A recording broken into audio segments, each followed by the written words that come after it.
सर्वभूतदमनाय नमः मनोन्मनाय नमः अघोरेभ्यो दघोरेभ्यो घोरघोरधरेभ्यः हेभ्यो अर्वतेभ्यः तत्पुरुषाय विद्महे महादेवाय भूर्वादत्वाभ्रणादिने काण्डात् काण्डात् परो हन्ते परः परे येवानोर्वे प्रतनोदहस्रयामि रक्षतां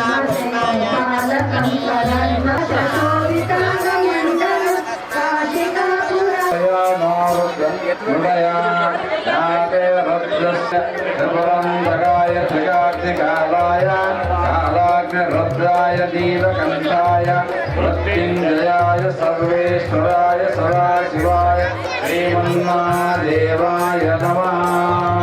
ॐ नमो हिरण्यभावे जैनान्ये चिदन्तपदये नमो नमः ऋषेभ्यः हरिकेजेभ्यः पशूनां पदये नमो नमः सस्पिञ्जराय पिशीमदेवधीनां पतये नमो नमः भव्रजाय विव्याधिनीनां क्षेत्राणां पतये नमो नमः वदाय अन्यायावनानां पतये नमो नमो पतये वादिवश्रोषधीनां पतये नमो नमः उच्चैर्घोषाय कुण्डयते पद्धीनां पतये नमः।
ನಮಸ್ಕಾರ ವೀಕ್ಷಕರೇ, ನೀವು ನೋಡ್ತಾ ಇದ್ದೀರಾ VTV ಬಳ್ಳಾರಿ.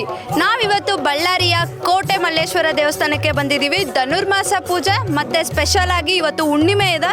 ಸೊ ಅದರಿಂದ ಏನು ದರ್ಶನ ಮಾಡೋಕ್ಕೆ ಬಂದಿದ್ದೀವಿ. ಮತ್ತು ಇಲ್ಲೆಲ್ಲ ಎಷ್ಟೋ ಜನ ಭಕ್ತಾದಿಗಳು ಬಂದಿದ್ದಾರೆ. ಮತ್ತು ಪಂಚಾಂಗದ ಅಭಿಷೇಕನ ಮಾಡಿದ್ದಾರೆ, ಪಂಚಾಮೃತ ಅಭಿಷೇಕ ಮಾಡಿದ್ದಾರೆ. ಸೊ ಭಕ್ತಾದಿಗಳ ಅನಿಸಿಕೆ ಏನು ಅಂತ ಕೇಳೋಣ ಬನ್ನಿ. ಮ್ಯಾಮ್, ನಿಮ್ಮ ಅನಿಸಿಕೆ ಏನಿದೆ ಮ್ಯಾಮ್? ಇವತ್ತು ಪೂಜೆಗೆ ಬಂದಿದ್ದೀರಾ, ಪೂಜೆ ಎಲ್ಲ ನೋಡಿದ್ದೀರಾ, ಅಭಿಷೇಕ ಆಗೋವರೆಗೂ ಇದ್ದೀರಾ, ಮತ್ತು ಅಭಿಷೇಕದ ಮಧ್ಯದಲ್ಲಿ ಹಾಡೆಲ್ಲ ಹೇಳ್ತಾ ಇದ್ರಿ. ಇದೆಲ್ಲ ಹೇಗೆ ಸಾಧ್ಯ ಮ್ಯಾಮ್ ನಿಮಗೆ? ಅದು ಭಕ್ತಿಯಿಂದ ಬರುತ್ತೆ. ಶಿವನ ಅನುಗ್ರಹ. ಇವತ್ತು ಭಾಳ ವಿಶೇಷ ದಿವಸ. ಆರುದ್ರ ನಕ್ಷತ್ರ ಮತ್ತು ಪುಷ್ಯಮಿ, ಪೌರ್ಣಮಿ ಎಲ್ಲ ಒಂದೇ ಸಲ ಬಂದಿದ್ದಾವೆ. ಇದು ಭಾಳ ವರ್ಷಕ್ಕೊಂದು ಸಲ ಬರುತ್ತೆ. ಅದಕ್ಕೆ ಸಲುವಾಗಿ ಇವಾಗ ವಿಶೇಷವಾಗಿ ಇದೆ. ಇದಕ್ಕೂ ಪಾರ್ಟಿಸಿಪೇಷನ್ ಮಾಡಿದ್ದು, ಇದರಲ್ಲಿ ನಾವು ಭಾಗವಹಿಸಿದ್ದಕ್ಕೂ ಭಾಳ ಒಳ್ಳೆಯದಾಯಿತು. ಇದು ಅನುಗ್ರಹ ಕೂಡ ಇರಬೇಕು. ಮ್ಯಾಮ್, ಪ್ರತಿ ವರ್ಷ ನೀವು ಹೀಗೆ ಬರ್ತೀರಾ? ಹೌದು, ವಿಶೇಷ ಇದೆ ಅಂತ ಬರ್ತೀವಿ. ಪ್ರತಿ ಧನುರ್ಮಾಸದಲ್ಲಿ ಕೂಡ ತಿಂಗಳಷ್ಟು ಬರ್ತೀವಿ. ಇದು ವಿಶೇಷ ಇದ್ದಾಗ ಕೂಡ ಬರ್ತೀವಿ ಮ್ಯಾಮ್. ಮತ್ತು ನೀವು ಬೆಳಿಗ್ಗೆಯಿಂದ ಸಂಜೆವರೆಗೂ ಇದ್ದೀರಲ್ಲ, ನಿಮಗೆ ಏನು ಬೇಜಾರು ಅನಿಸ್ಲಿಲ್ವಾ? ಇಲ್ಲ, ಆ ಶಿವನ ಧ್ಯಾನದಲ್ಲಿದ್ದರೆ ಏನೂ ಆಗೋದಿಲ್ಲ. ಅಸಲು ಪೇಷನ್ಸ್ ಇನ್ನೂ ಇರೋಣ ಅನಿಸುತ್ತೆ. ಮ್ಯಾಮ್, ನಿಮ್ಮ ಹೆಸರೇನು? ನನ್ನ ಹೆಸರು ಯಶೋಧ ಅಂತ. ನೀವು ಎಲ್ಲಿಂದ ಬಂದಿರೋದು? ನಾವಿಲ್ಲೇ ಬಳ್ಳಾರಿಯಲ್ಲೇ ಕೋಟೆಯಲ್ಲೇ ಇರ್ತೀವಿ. ನಾವು ಸ್ವಾಮಿ ದೇವಸ್ಥಾನ ಹತ್ತಿರದಲ್ಲೇ ಇದ್ದೀವಿ. ಮ್ಯಾಮ್, ಮ್ಯಾಮ್ ಈ ಪೂಜೆ ಬಗ್ಗೆ ನಿಮ್ಮ ಅನಿಸಿಕೆ ಏನಿದೆ ನಮ್ಮ ಹತ್ರ ಹಂಚ್ಕೊತೀರಾ? ತುಂಬ ಚೆನ್ನಾಗಿತ್ತು, ತುಂಬ ವೈಬ್ರೇಷನ್ ಆಗಿತ್ತು. ನಾವೆಲ್ಲ ಭಗವದ್ಗೀತಾನೂ ಹೇಳಿದ್ವಿ, ವಿಷ್ಣು ಸಹಸ್ರನಾಮ ಹೇಳಿದ್ವಿ, ಲಲಿತಾ ಸಹಸ್ರನಾಮ ಹೇಳಿದ್ವಿ. ಚೆನ್ನಾಗಿ ಅನ್ನಿಸ್ತು, ತುಂಬ ಚೆನ್ನಾಗಿ ಅನ್ನಿಸ್ತು. ಮ್ಯಾಮ್ ನಾವು ಪೂಜೆ ಮಾಡ್ತಾ ಇದ್ವಿ, ಅಭಿಷೇಕ ಮಾಡ್ತಾ ಇದ್ರು, ಸೊ ನಮಗೆಲ್ಲ ಏನೋ ಒಂಥರ ವೈಬ್ರೇಷನ್ ಆಗ್ತಿತ್ತಲ್ವಾ ಮ್ಯಾಮ್? ಹೌದು, ನಿಜವಾಗ್ಲೂ ತುಂಬ ವೈಬ್ರೇಷನ್ ಇತ್ತು. ಏನಕ್ಕೆ ಅಂತೀರಾ ಈ ವೈಬ್ರೇಟ್ ಆಗಿರೋದು ನಮ್ಮ ಎಲ್ರಿಗೂ? ಇದು ಎಲ್ಲರಿಗೂ ಸಾಧ್ಯ ಆಗೋದಿಲ್ಲಲ್ಲ, ಈ ಪಂಚಾಮೃತ ಇದು ಎಲ್ಲ ಅಭಿಷೇಕ ಮಾಡೋದು. 108 ಎಲ್ಲ ಅದು ತಗೊಂಡಿದ್ದಾರೆ ಅಭಿಷೇಕಕ್ಕೆ. ಹೌದು ಮ್ಯಾಮ್, ನಾನು ಕೇಳಿದ್ದೀನಿ. ಹಾಲು 108 ಲೀಟರ್ ತಗೊಂಡಿದ್ದಾರೆ, ಮೊಸರು 108 ಲೀಟರು, ತುಪ್ಪ ಏನಿದೆ ಅದು 108 ಲೀಟರು, ಮತ್ತು ಜೇನುತುಪ್ಪ ಇಷ್ಟೊಂದೆಲ್ಲ ತಗೊಂಡು ಮಾಡಿದಾರಲ್ಲ, ಇದರಿಂದ ನಮಗೆಲ್ಲ ಏನೋ ಒಂಥರ ವೈಬ್ರೇಟ್ ಆಗ್ತಿದೆ ಅಲ್ವಾ? ವೈಬ್ರೇಷನ್ ಆಗ್ತಾ ಇದೆ. ಇದೆಲ್ಲರಿಗೂ ಸಾಧ್ಯ ಆಗಲ್ಲ ಮಾಡೋದಕ್ಕೆ. ಅದು ಕೋಟಿ ಮಲ್ಲೇಶ್ವರ ಸ್ವಾಮಿ ಅನುಗ್ರಹದಿಂದ ಎಲ್ಲರಿಗೂ ಆಗೈತೆ ಮಾಡೋಕ್ಕೆ.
ಮುಂದೆ ಬರುವಂಥ ಪೂಜೆ ಕಾರ್ಯಕ್ರಮವಾಗಿ ಹೀಗೆ ತಮ್ಮೆಲ್ಲರಿಗೂ ಸಹಕಾರ ಕೊಡಬೇಕು ಅಂತ ನಮ್ಮ ಎ ಸಿ ಮೇಡಮ್ ಅವ್ರನ್ನ ಮತ್ತು ನಮ್ಮ ಸೆಲ್ಮನಿ ಸಾರ್ ಅವ್ರನ್ನ ಕೇಳ್ಕೊತಾ ಇದ್ದೇನೆ. ಭಕ್ತಾದಿಗಳು ಮುಖ್ಯವಾಗಿ ಅವ್ರ ಅನುಮತಿ ಕೊಡ್ಬೋದು, ನಾವು ದುಡ್ಡು ಖರ್ಚು ಮಾಡ್ಬೋದು, ಆದರೆ ಭಕ್ತಾದಿಗಳಿಲ್ಲದೆ ಏನೂ ಮಾಡೋಕ್ಕಾಗೋದಿಲ್ಲ.